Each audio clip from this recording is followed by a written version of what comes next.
All right, 25 minutes before 11 o'clock. Thank you for tuning in. There is definitely an amazing thing that happens when you do a radio show.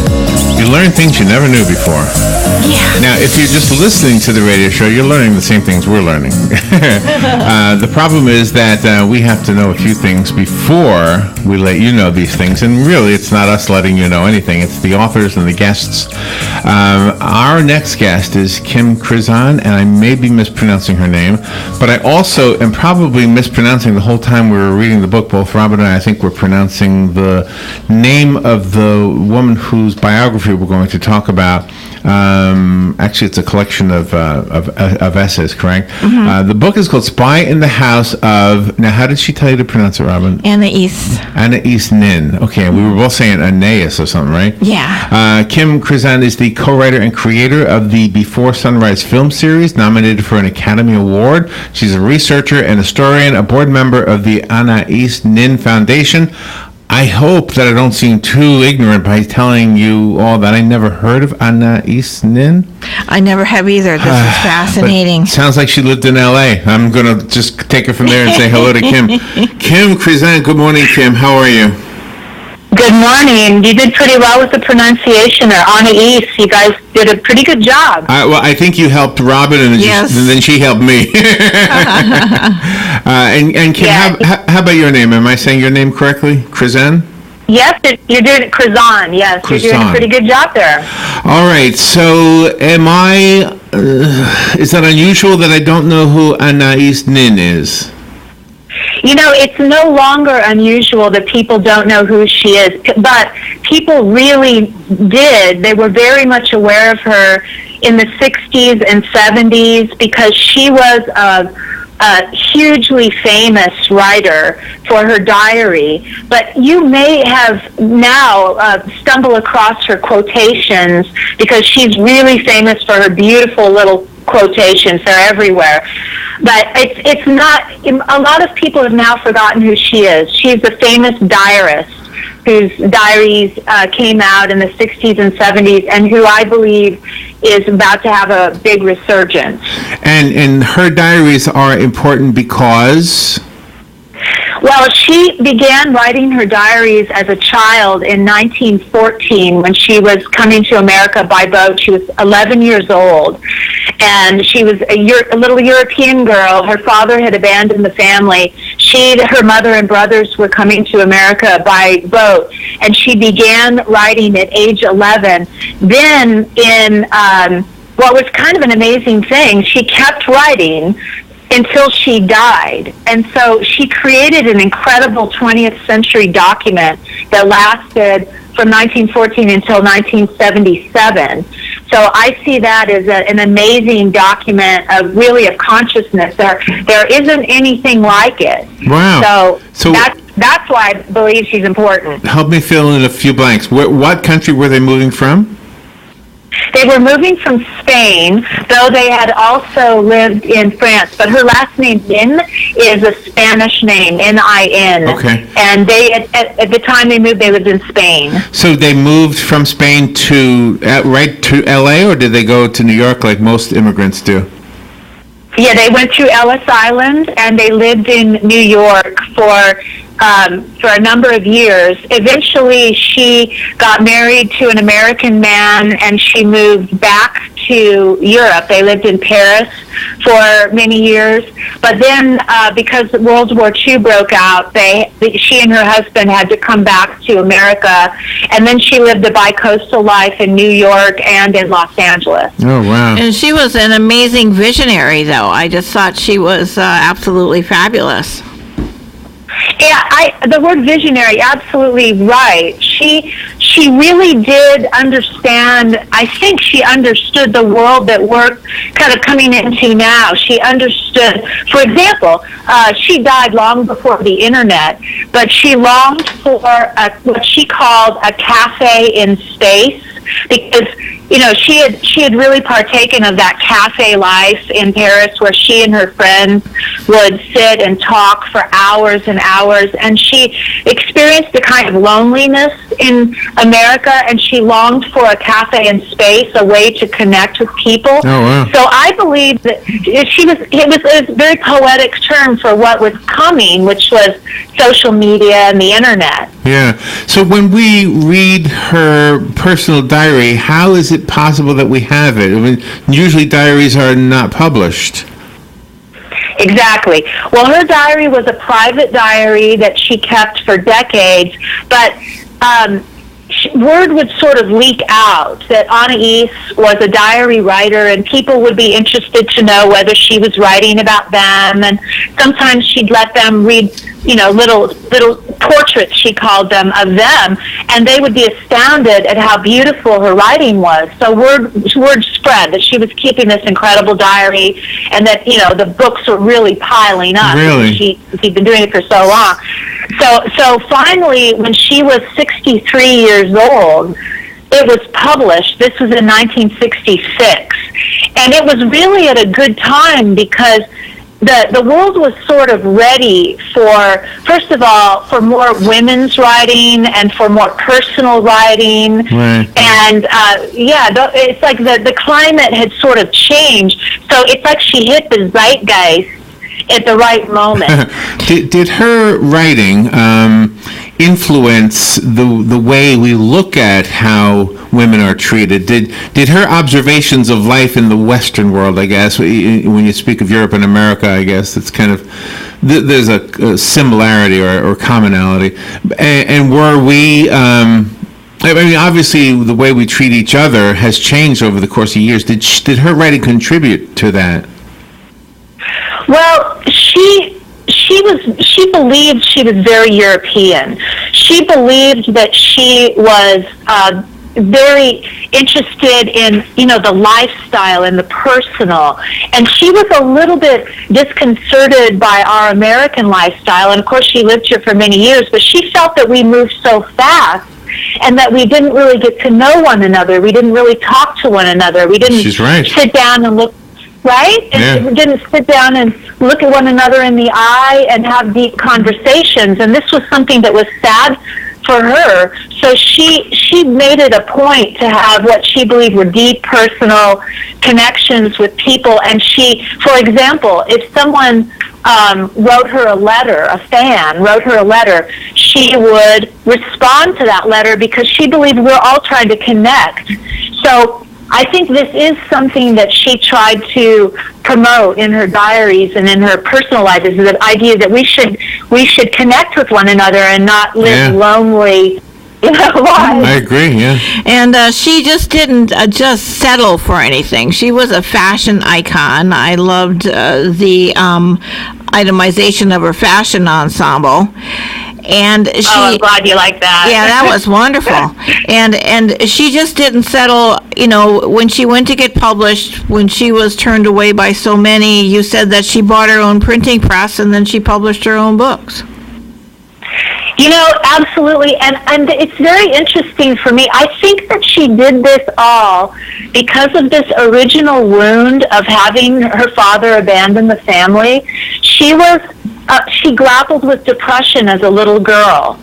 And so she made a decision that she was going to live as fully as possible. She was very driven to live a full and exciting life. And so whether it be the way she dressed or the way she decorated her home, even if she had almost no money, or her friendships, or say the fact that she couldn't get her stories published, so she went out and bought a printing press, which was, a used and inexpensive printing press, and then printed up her own books.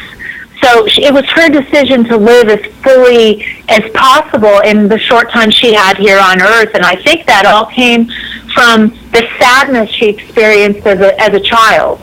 And that also affected her sexuality, too, with her different relationships. Boy, it really did. It really did. She, as as a young woman, she was really coming out of the Victorian era because she was born in 1903, and the world was still quite Victorian, and her mother, was a strict Catholic, and so they came to America, and America was quite puritanical in their view. They were coming from Europe. They felt America was quite puritanical. And Anais was a very good girl, a good little obedient girl who wanted to please everybody and make everybody happy. Well, she found that did not make her happy. And so at a certain point in her adult life, she started to say to herself, all of these taboos are making me desperately unhappy. I don't know who I am. And she and her husband discussed the whole thing of, should we be open to other relationships though we love one another? This was a bit shocking for me to read as I was reading sequentially through the diaries. I was a young woman, and I really liked her husband, and I couldn't believe it when they had this conversation. But she went on to have quite a wild life, doing all kinds of very, very things that we would find quite shocking. So you, in answering Robin's question, you answered a question I was going to have for you about how it came to be that you had developed an interest in her work. It sounds like you've been paying attention to her work for a long time. When I was in college, I was about 20 years old. I was studying literature and psychology, and I stumbled upon her childhood diary. I was in a bookstore in Los Angeles, and I came upon her childhood diary, and I was standing there in the bookstore and thumbing through it. I couldn't believe how beautiful her writing was, because she was only 11 when she was starting that childhood diary. Such a good writer. So I spent all my lunch money for the week buying that book, and then that just set me on a wild, crazy path of then just reading her diary sequentially.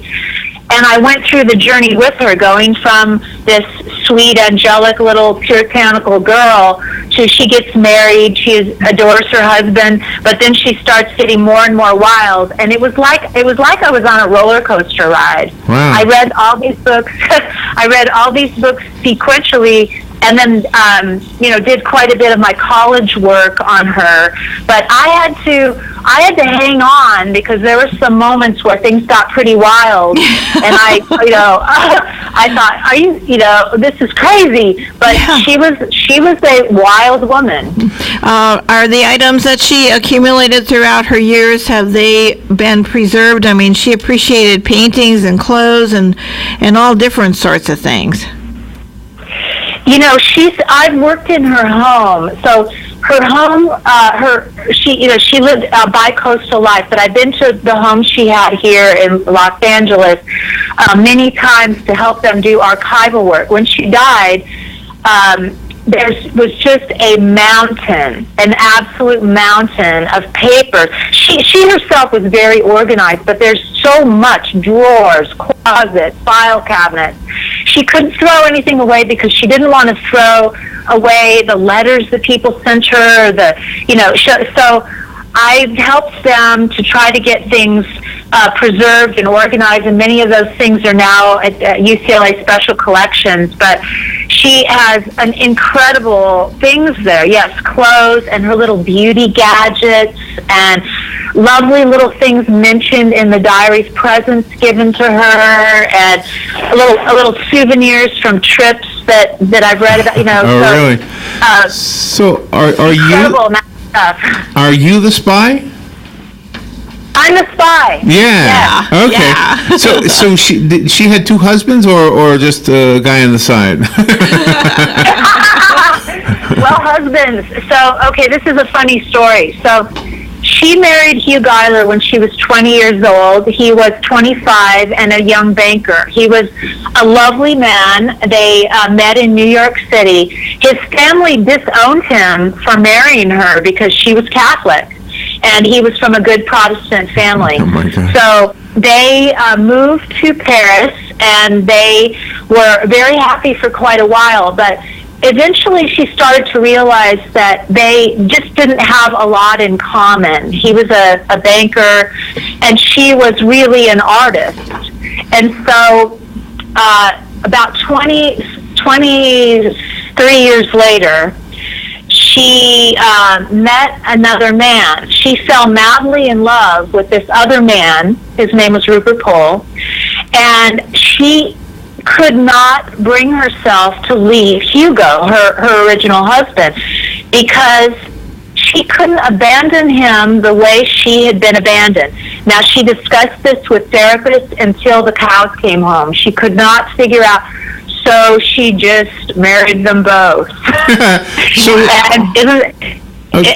she had one husband in New York and the other husband in Los Angeles. Did they know about each other? No, they did not know about each other. Oh my God! So I have a question about making these things public. It sounds like her diaries became public with her knowledge. So did she hold, like when we're writing a diary that we don't think anybody's ever going to read, maybe we're more open. Did she hold back a little bit once she knew that her writing would become public? She continued. So she started her diary believing no one would ever read it. And so when it was published, finally, it had the portions removed that would have embarrassed her husband, and embarrassed the new man, Rupert Pohl. So no one knew this at the time, but she simply edited out the sex life, basically, and these conundrums that she had gotten herself into. Then when the diary started to be published, she just continued removing these she'd call them complexities. That's the word she would use. And then what her second husband, Rupert, said is that when she was on her deathbed, she said, go ahead and publish the entire thing. So that is how we started to get the parts that had been edited out. The first chunk that had been edited out and became very famous was called Henry and June. It was made into a movie about Henry Miller and his wife June. It came out in the early 90s, or about 1990 or so. And it was about her relationship with the novelist Henry Miller. He wrote Tropic of Cancer. And so these portions of the diaries that had been edited out started to be published, Henry and June, and it went from there. So now that she and everyone, the husbands are dead and her mother's dead and no one can be hurt, it's all coming out. So you discovered obviously the latter of the diaries, right? When you first discovered her, that all of that was already out, obviously. Right? Yeah, well, no. So when I first discovered her, no, they had not come out with Henry and June. No, so I was still. Oh, okay. I was still in the early stage there before all this information came out, which was a bit shocking for me because it was a whole new layer of her life. It was a whole new layer, but. In my book, in my Spy in the House of Anais Nin, I've covered even new things. For example, her relationship with Gore Vidal, which had not been published at all. I discovered a letter that proved what their real relationship was, and I've dug up all kinds of things because even after reading all that I've read, I still needed to put pieces together to really understand her psychology. Did she have any children? No, she didn't have children. She had health problems starting from the time she was a little girl. She was very ill, so she had health problems, and any pregnancy was very, very risky and difficult. So no, she did not have children. I just think this is such a treasure that you have uncovered. I mean, she is such a free spirit, and she's very insightful in things, and she's an inspiration, I think, to people to be themselves as long as you don't hurt anybody and just enjoy your life.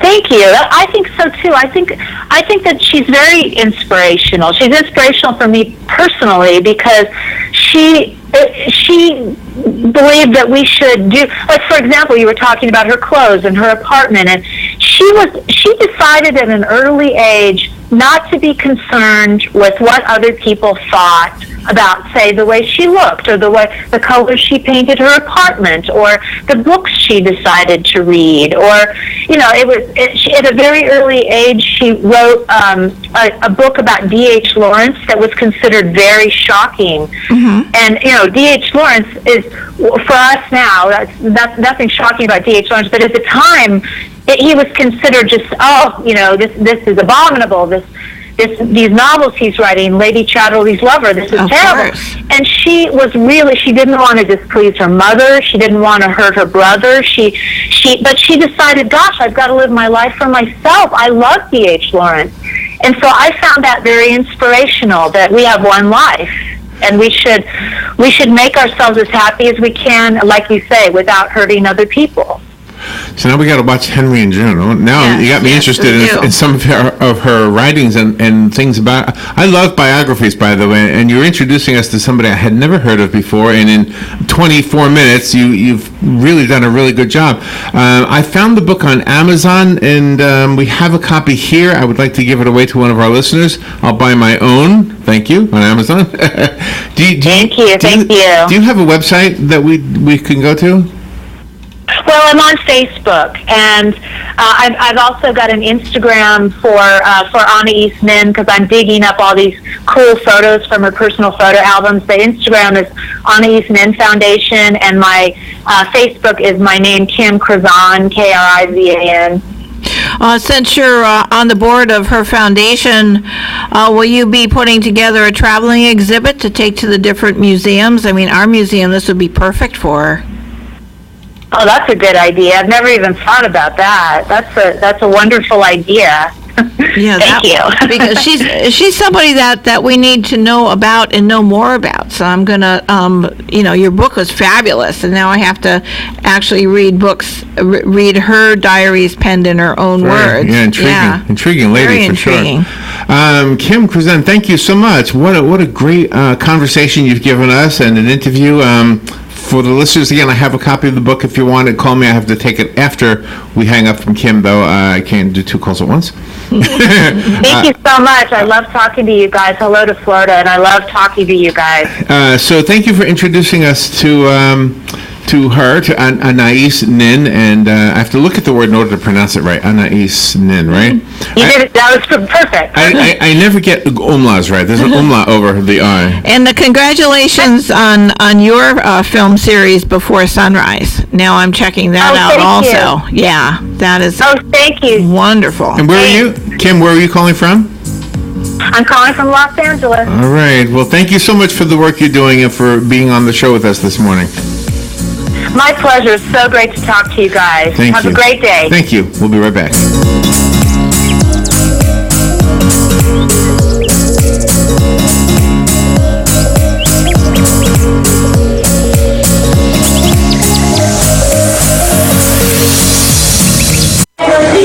Attention passengers for Flight 1370. The plane has been delayed at its departure point and will be at least 2 hours late. We apologize for any inconvenience. Are you serious? It took us over an hour to get here, 2 hours going through security and getting our tickets, and now we have to wait another 2 hours. Yeah, it's beautiful here, but we're inside this overcrowded airport all day because the plane is stuck in bad weather. This is the last time we ever do this. When we get back, we're going to Cal Aviation and getting our pilot's license. Yeah, we've been talking about that long enough. It's about time we did it. Then we could just fly ourselves and never have to deal with this mess again. Right. No long lines, no full body groping security, no baggage.